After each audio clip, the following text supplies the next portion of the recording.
రాష్ట్రంలో సమర్థత ఉన్న నాయకుడికి, సమర్థత లేని నాయకుడికి తేడా ఏంటనేది చాలామందికి అర్థం కాదా. ఎవరైనా సీఎంఏ కదా, ఆ వ్యక్తి ఉంటే లేనిదేంటి, ఈ వ్యక్తి ఉంటే వచ్చిందేంటి అని చెప్పి చాలామంది మాట్లాడతారు.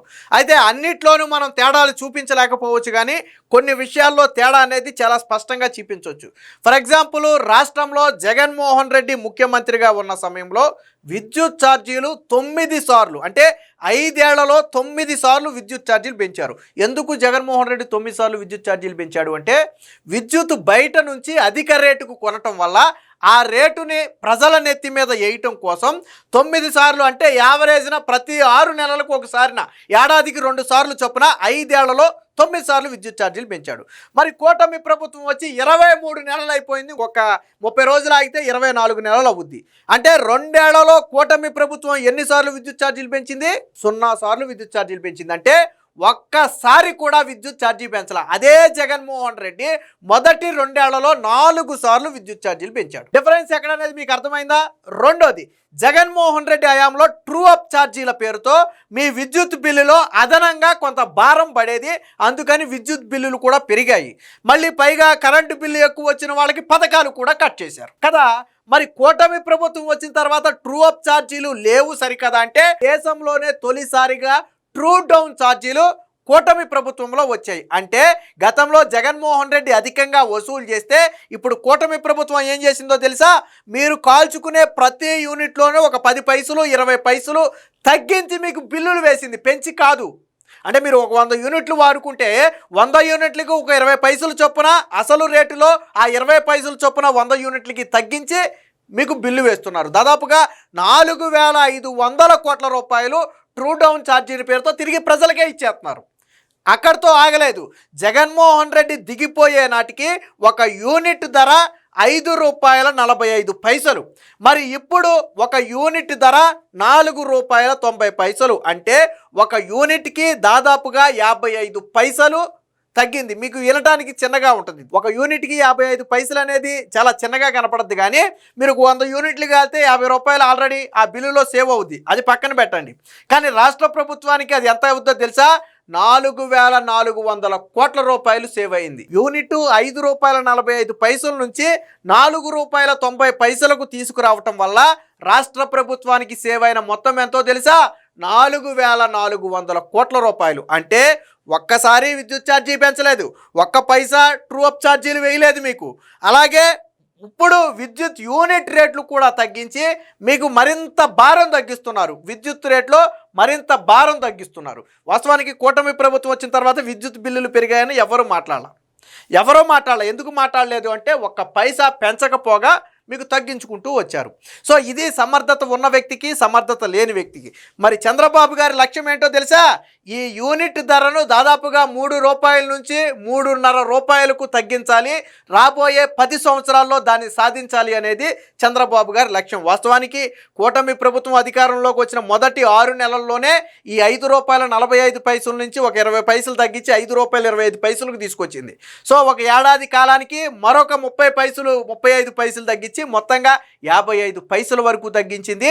ఒక టార్గెట్ పెట్టుకున్నారు. ఎందుకు అంటే, చంద్రబాబు గారు సౌర విద్యుత్కి ప్రధానంగా ఈరోజు ఇంపార్టెన్స్ ఇస్తున్నారు. ప్రజల ఇళ్లకు కూడా కేంద్రం ఇచ్చినటువంటి స్కీమ్ ఆధారంగా అందరినీ ఎడ్యుకేట్ చేసి ఈ సౌర విద్యుత్తును వినియోగించుకునే ప్రయత్నం చేపిస్తున్నారు. దాంతోపాటు రాష్ట్రానికి సౌర విద్యుత్ ప్రాజెక్టులు తీసుకొచ్చి తక్కువ ధరకు యూనిట్లు కొంటున్నారు. గతంలో మీకు గుర్తుందో లేదో, ఇదే జగన్మోహన్ రెడ్డి గతంలో కుదుర్చుకున్నటువంటి PPA ఒప్పందాలను రద్దు చేస్తే జాతీయ స్థాయిలో ఆంధ్రప్రదేశే కాదు, దేశం ఆబాసు పాలైంది. అప్పట్లో కేంద్రం హెచ్చరించింది, చంద్రబాబు గారు కుదుర్చుకున్న PPAలను టచ్ చేయొద్దు, అది ఇండస్ట్రియలిస్ట్ను దెబ్బతీస్తుంది, పరిశ్రమలు వెనక్కిపోతాయి, దేశానికి బ్యాడ్ అవుతుంది, దావోస్ లాంటి సమావేశాల్లో ఇది నిలదీస్తున్నారు అని చెప్పి కేంద్రం హెచ్చరిస్తే జగన్మోహన్ రెడ్డి అవన్నీ పెడచెవిని పెట్టి అప్పట్లో ఆ ఒప్పందాలు రద్దు చేసుకుంటే ఆ తరువాత జరిగినటువంటి పరిణామాలు మనందరికీ తెలిసిందే. సో దాని ఫలితమే 8-9 సార్లు విద్యుత్ ఛార్జీలు పెంచడం కావచ్చు, ట్రూ అప్ ఛార్జీలు కావచ్చు, ఇవన్నీ రాష్ట్ర ప్రజలను ఎత్తినాయి. ఈవెన్ మొన్న కూడా దాదాపుగా రాష్ట్ర ప్రభుత్వం 20,000 కోట్లు 15,000 నుంచి 20,000 కోట్ల రూపాయలు అదనంగా రాష్ట్ర ప్రజల నెత్తి మీద భారం వెయ్యాలి అనే చర్చకు వస్తే ఆ మొత్తాన్ని మేము భరిస్తాం తప్ప ప్రజలకు ఒక పైసా వేయొద్దని చెప్పారు చంద్రబాబు గారు.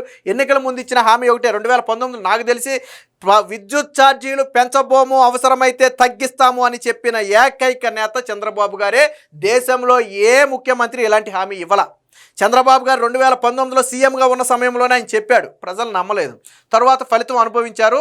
ఇప్పుడు ఇచ్చిన మళ్ళీ 2024 ఎన్నికల సమయంలో మళ్ళీ చంద్రబాబు గారు చెప్పారు, ఎలాంటి పరిస్థితులైనా ఉండనివ్వండి, ఒక్క పైసా విద్యుత్ ఛార్జీని పెంచను, అవసరమైతే తగ్గిస్తాను అని చెప్పారు. చెప్పిన మాటకు కట్టుబడి ఈరోజు ట్రూ డౌన్ పేరుతో 4,500 కోట్లకు పైగా తిరిగి ప్రజలకే ఇచ్చే ప్రయత్నం చేస్తున్నారు. సో అది సమర్థత ఉన్న నేతకు సమర్థత లేని నేతకు తేడా. దీనికి సంబంధించిన వార్త ఒకటి వచ్చింది, ఒకసారి చూద్దాం. మీరు ఇక్కడ చూడొచ్చు, విద్యుత్ కొనుగోళ్లలో 4,398 కోట్లు ఆదా, అంటే దాదాపుగా 4,400 కోట్లు ఆదా. 2 ఏళ్లలో 55 పైసలు తగ్గిన కొనుగోలు వ్యయం. ఇది చూడటానికి 55 పైసలు అనేది మనకు చిన్నగా కనపడదు, కానీ రాష్ట్ర ప్రభుత్వానికి మిగిలిన అమౌంట్ ఎంతో తెలుసా?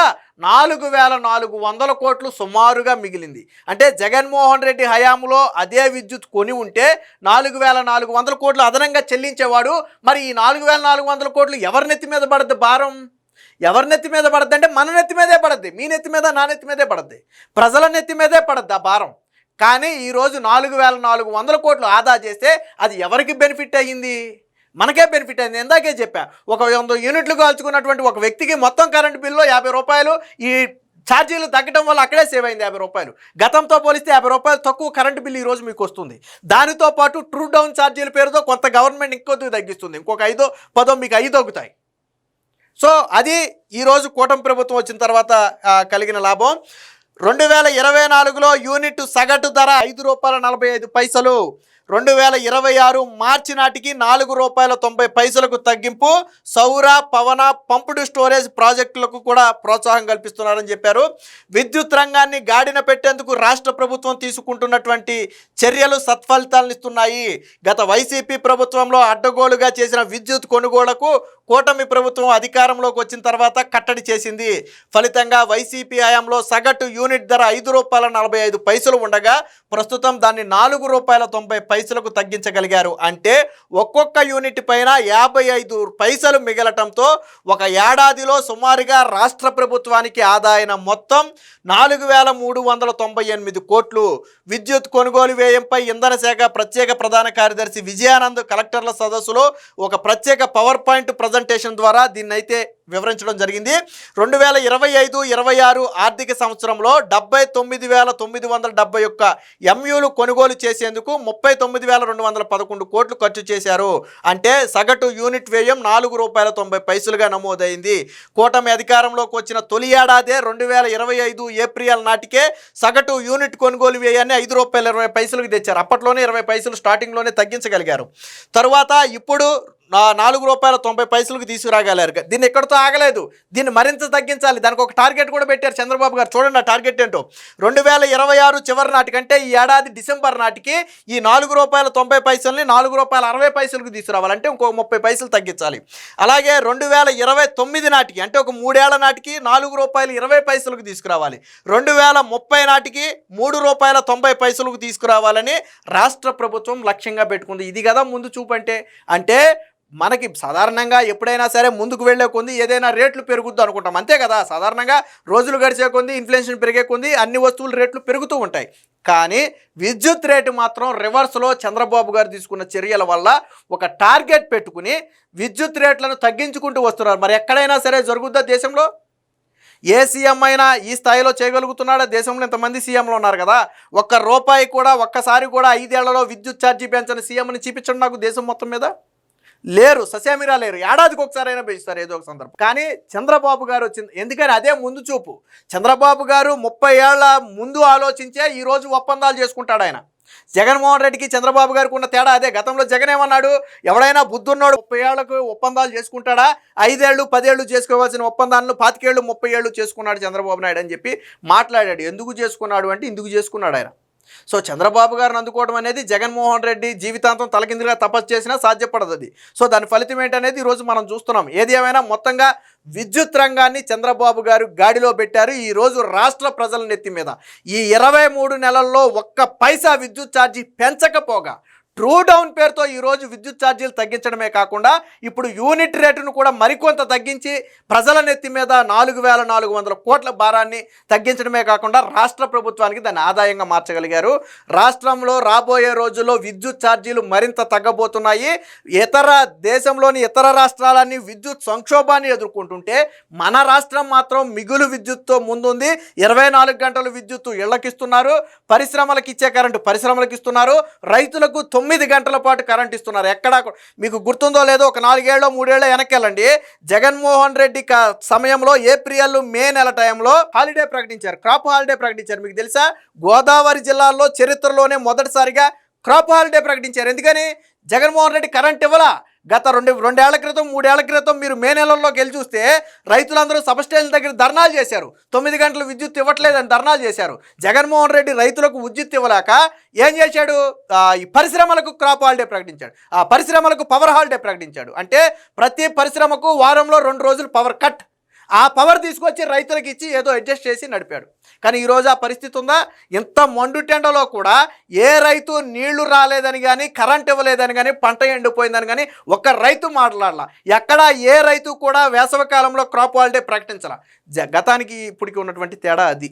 సో చంద్రబాబు గారి పాలనకు జగన్ పాలనకు మధ్య ఉన్నటువంటి వ్యత్యాసం ఇది. ఏది ఏమైనా ఈరోజు రాష్ట్ర ప్రజలకు పూర్తి స్థాయిలో విద్యుత్తును అందించడంలో చంద్రబాబు గారు అయితే సక్సెస్ అయ్యారని చెప్పొచ్చు.